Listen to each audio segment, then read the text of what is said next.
హల్లెలూయా. నిన్ను సరిచేయటికే శిక్ష. దేవుడు మనల్ని సరిచేయటానంటే శిక్షిస్తారన్నమాట. దేవునికి స్తోత్రం. నెహెమ్యా గ్రంథము 3వ అధ్యాయము 1వ వచనం చూసినట్లయితే యేసు గొర్రెల గుమ్మము. ఎవరు గుమ్మము? యేసు గొర్రెల గుమ్మము.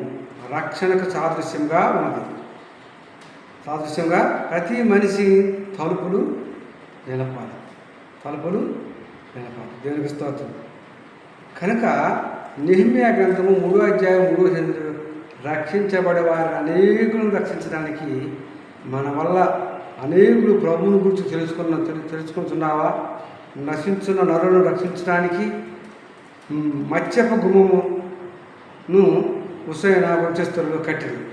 యేసు ప్రభు అన్నాడు, చేపల పట్టు వారిని పిలిచి మిమ్మల్ని మనుషుల పట్టు దారులుగా చూస్తున్నట్టుగా చూస్తున్నాం. ఈ లోకంలో మనం మనుషులను పట్టే వారిగా జాలలుగా ప్రభు చేస్తున్నాడు. దేవునికి స్తోత్రం. నీ సాక్ష్యం చెప్పాలి. దేవునికి స్తోత్రం. నీ యొక్క సాక్ష్యం ఏమి చేశాడు నువ్వు? దేవుడు నాకు ఏమి మేలు చేశాడని చెప్పినట్టయితే దేవుడు నాకు అనేకమైన మేలు చేశాడు. దేవునికి స్తోత్రం. ఏమిటనగా నేను ఒకప్పుడు విశ్వాసిగా ఉండేవాడిని. దేవునికి స్తోత్రం. అసంటప్పుడు దేవుడు నన్ను పట్టుకున్నాడు. దేవునికి స్తోత్రం. తన యొక్క రక్షణ నాకు చూపించాడు. నేను అనేక సార్లుగా సాతాను చేత పీడించబడేవాడు. సాతాను శక్తులతో పీడించబడేవాడు. నన్ను యేసు ప్రభు గురించి ఒక ఆమె చెప్పి నన్ను రక్షణలోకి నడిపించింది. దేవునికి స్తోత్రం. ఎప్పుడైతే ఆమె రక్షణలో నడిపించిందో దురాత్మలన్నీ వెళ్ళిపోయాయి. తర్వాత రెండవదిగా నాకు ఇద్దరు పిల్లలు పుట్టి చనిపోయారు. కానీ మూడవసారిగా ఆ ప్రభువుని ఎరిగి ఆయన నమ్ముకొని ఆయన రక్షణలోకి మేమిద్దరము భార్యాభర్తలు క్రిస్టోఫర్ శారా ఇద్దరము కూడా కలిసి ప్రభువుని అంగీకరించి రక్షణ పొందుకున్న తర్వాత మాకు 2 బాబులు 1 పాపని ఇచ్చాడు. కనుక మా సాక్ష్యాన్ని దేవుడు దీవించాలని కోరుతున్నాం. దేవునికి స్తోత్రం. అనేక జనుల ఎదుట ఈ సాక్ష్యాన్ని చెప్పాలని ఎంతగానో ఆశపడుతున్నాను.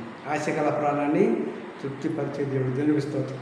కనుక నన్ను అనేకమైన కష్టాల గుండా శ్రమల గుండా నన్ను వెళ్ళినప్పటికీ ప్రభు నన్ను సరిచేసి నన్ను ఈ రోజున ఒక దైవ దాసునిగా నిలబెట్టుకొని దాని యొక్క వర్తమానాన్ని చెప్పుటకు నాకు ఆయన కృపనిచ్చాడు.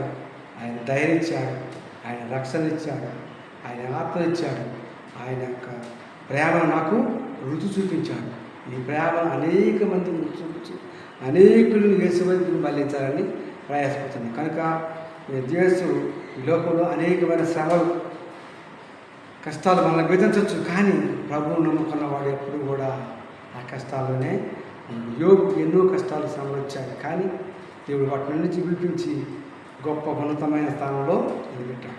నన్ను కూడా ఈ లోకంలో అనేకమైన శ్రమలు ఈ లోకంలో వచ్చినప్పటికీ నిలబెట్టి తన యొక్క సేవా పరిచర్యలో నన్ను ఎలాగైతే వాడుకుంటున్నాడు మిమ్మల్ని కూడా అలాగే వాడుకుంటున్నాడు. కానీ ఈ కొద్ది మాటలు ముగిస్తున్నాను. ఈ కొద్ది సాక్ష్యాన్ని దేవుడు దీవించిందాక ఆమె